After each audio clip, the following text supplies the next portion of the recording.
بە ئامانجی بڵاوکردنەوەی هۆشیاری لە نێو هاوڵاتیان و گرتنەبەری ڕێکارە خۆپارێزیەکان لە ڤایرۆسی کۆڕۆنا لە قیسۆرانی ڕێکخراوی تەندروستکارانی کوردستان ژمارەیەک پرۆشەر و دەمامک و دەستەوانەیان لە نێو بازاڕی قەزاکە بەسەر هاوڵاتیان دابەش کرد. ئێمە ئەوڕۆکە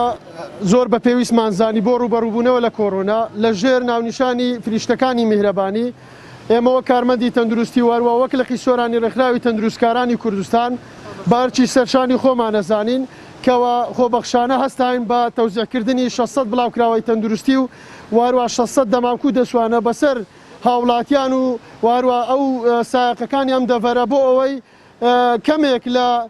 معاناتی خۆپارێزیان فێر بکەین و واروەها ئەو دەمام کوشتانیان بەسەردا تەوزیع بکەین بۆ ئەوەی خۆیان بپارێزن لە ڤایرۆسی کۆڕۆنا واروە گرنگی بە خۆپارێزی بدەن. لای خۆشیانەوە هاوڵاتیان دەستخۆشی خۆیان ئاراستەی ڕێکخراوی تەندروستکارانی کوردستان کرد کەوا لە خەمی تەندروستی هاوڵاتیانن لە پێناو پاراستنی کۆمەلگا و سەلامەتی گیانی خۆیان هاوڵاتیان بەڵێنی پابەندبوونیان بە ڕێنمایە تەندروستیەکاندا. بەخێربن سەر چاوە وڵی شتێکی باشەکەن ینی بەڕاستی خۆپاراستن لەو نەخۆشیە زۆر گرنگە زۆر بەڕاستی خاصە لە خەڵکی سۆران لە دەور وڵی دەست خۆشیان لێ دەکەن کە ئەو شتانە تەوجیعکە لەسا ئەو خەڵکەی و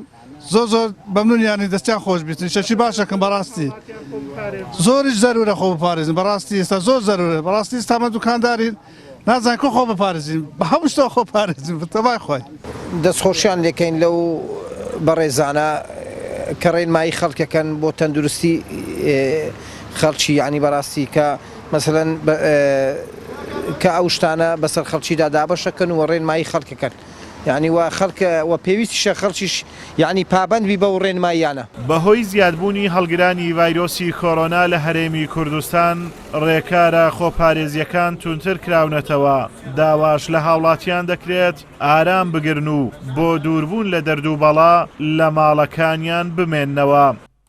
ئازاد ئۆمەراوی کەناڵی ئاسمانی پەیام قەزای سۆران.